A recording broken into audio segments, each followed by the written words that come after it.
2024 is coming to an end. It's been a roller coaster of a year, both good times, bad times, highs and lows. And in today's video, we're going to get into the key tips and tricks that are going to help elevate 2025 to make sure it's the best possible year for your life and for your business. Guys, as always, thank you very much for tuning in. My name is Ehsan Ahmed, and this video is brought to you in collaboration with Right Recruit, your virtual assistant and outsourcing solutions provider. So, in terms of this video, it's going to be a recap of a number of things that we've discussed in separate videos, but the message is the same and it's just as important, if not more important, going into a new year. And I think the most important thing that's going to help, and that's helped me and that will definitely help you if you're looking to scale a business, is mindset. And what I mean by mindset is changing your mindset from that of a business owner to more of a CEO. And that mindset is a huge shift. It requires a lot from you. It requires a lot from the business. It requires you and the business to simultaneously grow and evolve. And it asks questions that most business owners who are set on staying small and set on staying the same don't necessarily have with themselves.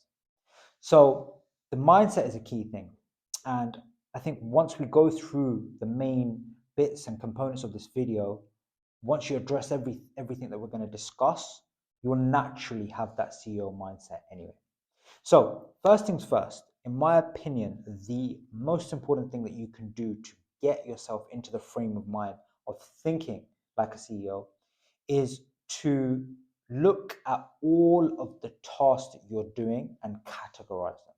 So write them down. So what are you doing on a daily basis? What are you doing on a weekly basis? And what are you doing on a monthly basis? And believe me, once you write it down, you really see, it's quite easy to see where most of your time is going. And from that point on, you can decide and you can categorize in terms of importance, which of these tasks really need to be done by you and which can be outsourced to somebody else. And you'll be staggered. A lot of the things that you're doing can be passed on to somebody else relatively easily. And even if it frees up a few minutes of time in your day, that's a lot in terms of mental real estate. So it's always worth doing it. So once you've done that, once you've created that list, once you have a breakdown of all the things that you're doing on a daily basis, and you've decided that you can outsource a number of them, in most cases, most of them, then the next step that you're going to be doing is you're going to make a hire.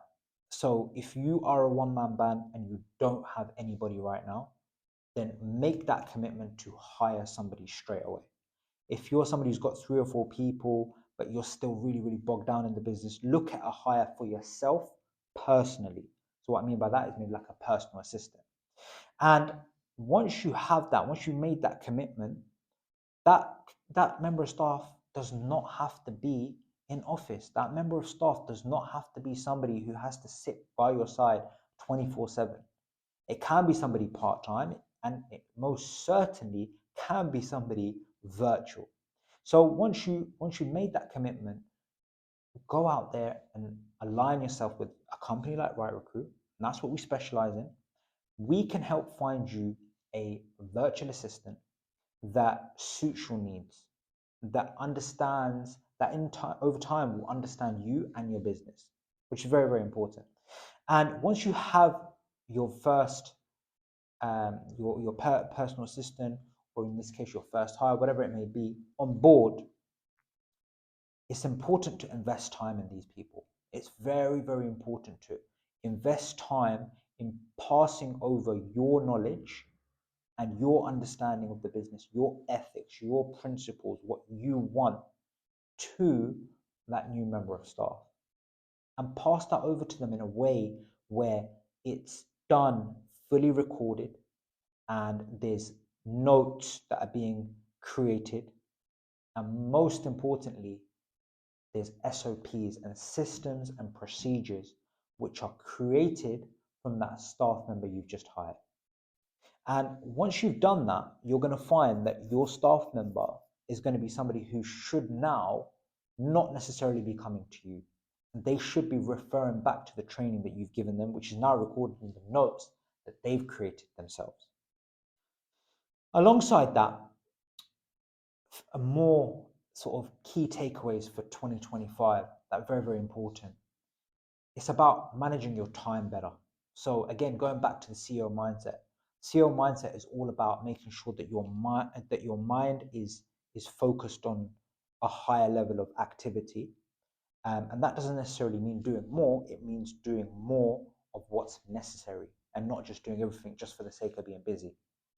So one of the key components for that would probably be meetings.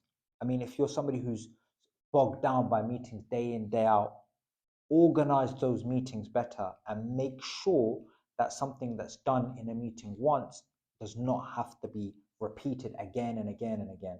And one easy way to do that is simply have a before, during, and after of the meeting. So a meeting agenda before the meeting, and during the meeting, you assign the tasks within the that are discussed within the meeting agenda. And after the meeting, somebody has a responsibility and a deadline to execute the task. Very simple. And guess what the next meeting is about?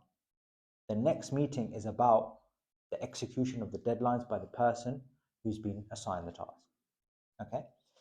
Another key thing that I feel could really revolutionize your business, certainly help mine, is treating each department within your business as like you would a sales team.